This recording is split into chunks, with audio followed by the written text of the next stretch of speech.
begin.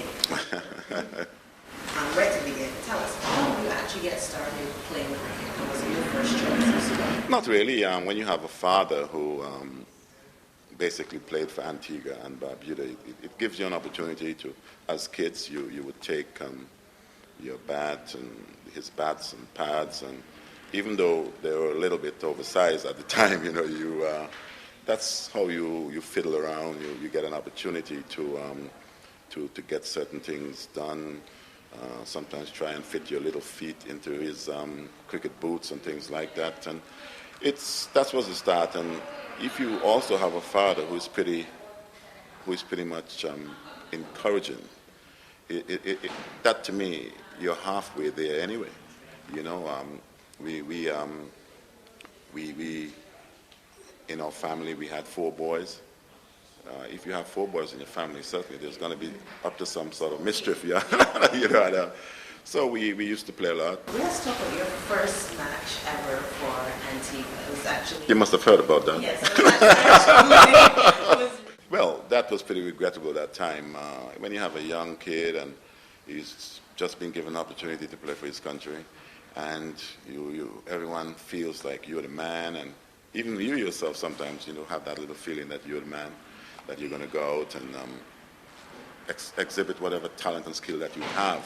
What I know for sure is that on that particular day, I felt nervous as anything else. You're playing for your country for the first time, and there's something about Islands cricket where we are playing against Incas. They're huge rivals. It is like Barcelona, Real Madrid. That's right. So because of that, the rivalry is fierce. And I can remember I walked up from my first match, and they must have known that people are talking about this talented individual. And for the very first ball, whether it had hit the middle of the bat or not, they were all going to go up in this huge appeal. And they did, and apparently had a little nick on it. And as I pushed forward, they all appealed. And the funny part about it, the guy at bat pad, if he had taken the catch, that would have been totally different in a sense. That would have been a legitimate way to have gone.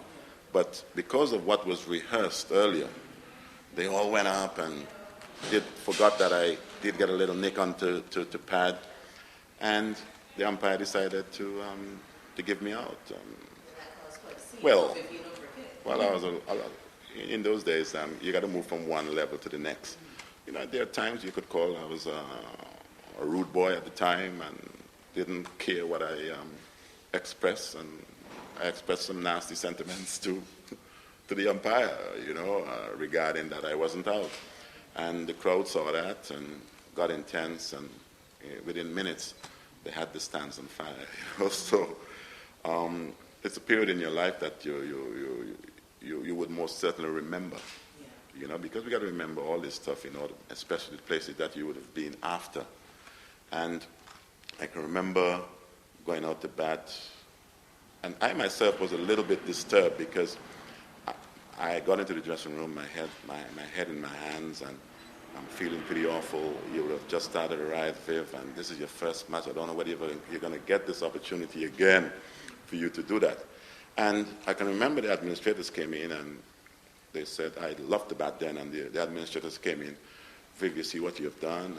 The only how we're going to get play here to be restored is for you to bat again. What do you think of that? I put my hand up as quickly as possible. You know what I mean? So you can say that in one innings, I was out twice. And when my second innings came, I got out also for a duck. So I have the unique distinction of scoring 3 ducks in one match.